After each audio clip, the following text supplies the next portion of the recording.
Wow, there's just so much revelation coming. I'm just going to release something here quick.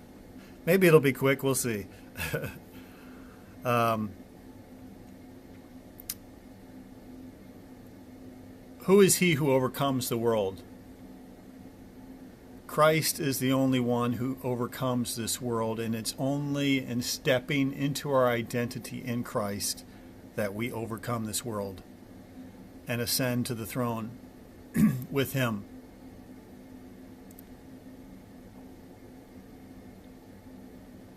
And I want to speak concerning this and coming into sonship in regards to David. You know, David in Psalm 139 said, "He laid his hand upon me." That's the hand of the Father's mercy laid upon David. And what did the Father say to him? He said to David, "This is my beloved Son, in whom I am well pleased." See, this is David stepping into Christ and him being accepted in the beloved. This is what the Father, of course, when Christ was on the earth and he heard from heaven, "This is my beloved Son, in whom I am well pleased." This is the huiothesia. This is the sonship, the ceremony of sonship coming into our identity in the Father, his Son. And we are only sons in Christ.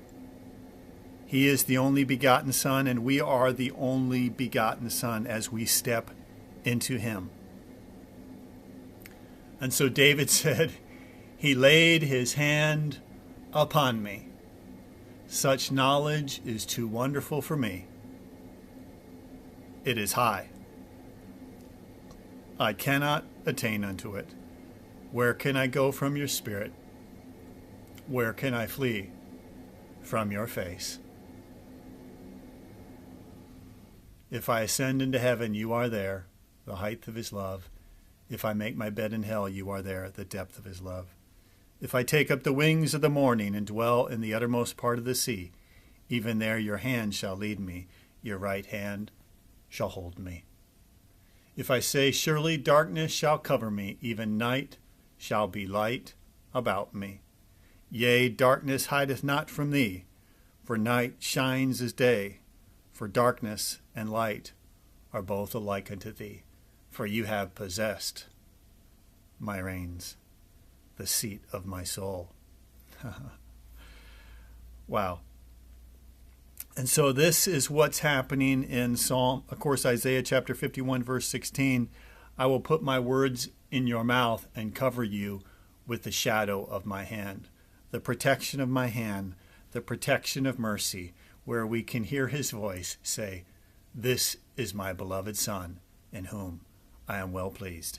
And he puts his words in our mouth, the testimony of Jesus Christ, which is the spirit of prophecy. And we say, "I am your beloved Son, in whom you are well pleased." And we enter into sonship. And I have put my words in your mouth and covered you with the shadow of my hand, that I may plant the heavens and lay the foundation of the earth, and say unto Zion, thou art my people. I want to bring one more thing into this. I'm going to draw in Psalm chapter 89, beginning in verse 13. I'll just go through that whole section there. Thou hast a mighty arm, strong is your hand, and high is your right hand. Righteousness and judgment are the habitation of your throne. Mercy and truth shall go before your face. See, it's in Deuteronomy chapter 33, I believe it is. It says, the eternal God is our refuge, and underneath are the everlasting arms. What's the refuge? His hands. And underneath are the foundation or the habitation of his throne, which are righteousness and judgment. Mercy and truth shall go before his face. Blessed are the people that know the joyful shout. What is that joyful shout? It's, "Oh, give thanks unto the Lord, for he is good, for his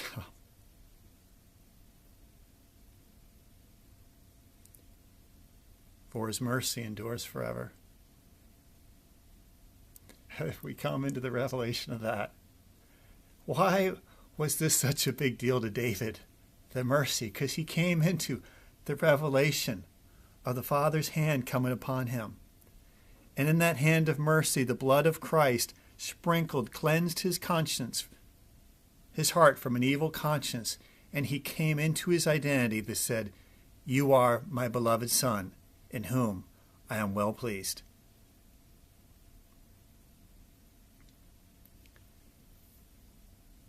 Blessed are the people that know the joyful shout.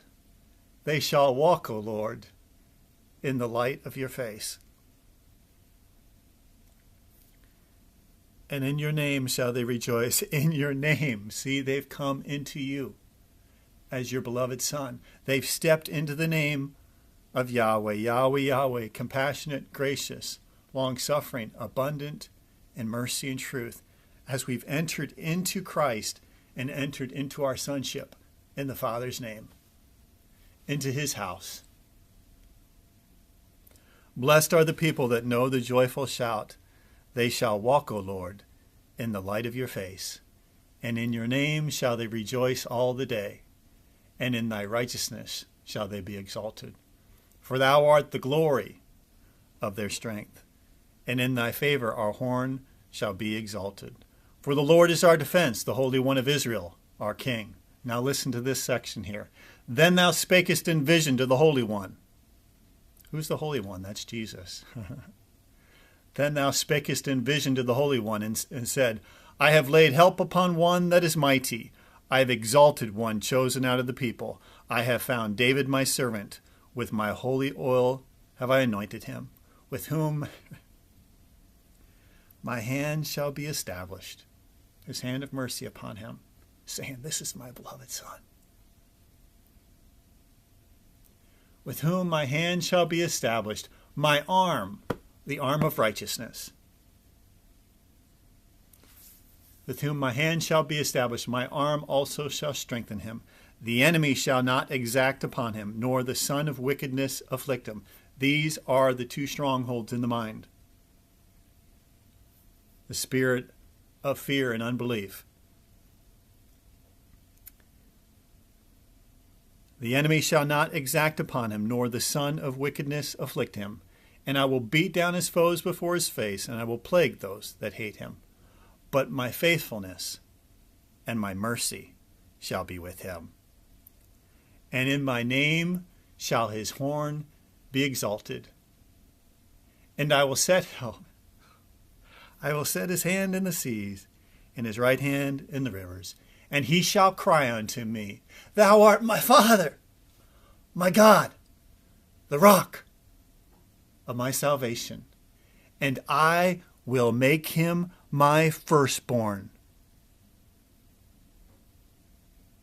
Christ was the firstborn, and David, in entering into Christ, came into the revelation, into his identity in Christ. This is who I am. And I will make him my firstborn, high above, higher than the kings of the earth.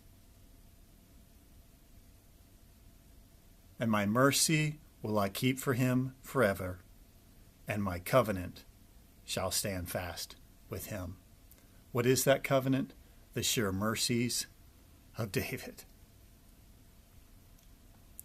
Coming to know this love of Christ as we come to know that the Father's hand is upon us, saying, This is my beloved Son, in whom I am well pleased. This is the victory that overcomes the world, our faith and laying hold of this revelation. It's only Christ that can overcome this world, and it is us stepping into him and him in us that overcomes this world. We overcome by the blood of the Lamb, the cleansing of our conscience, that we can behold his face saying to us, "Thou art my beloved Son, in whom I am well pleased." Without shame, we stand before him without shame, accepted in the beloved, in Christ. We overcome by the blood of the Lamb and by the word of our testimony. The testimony of Jesus Christ is the spirit of prophecy, and they love not their lives unto the death.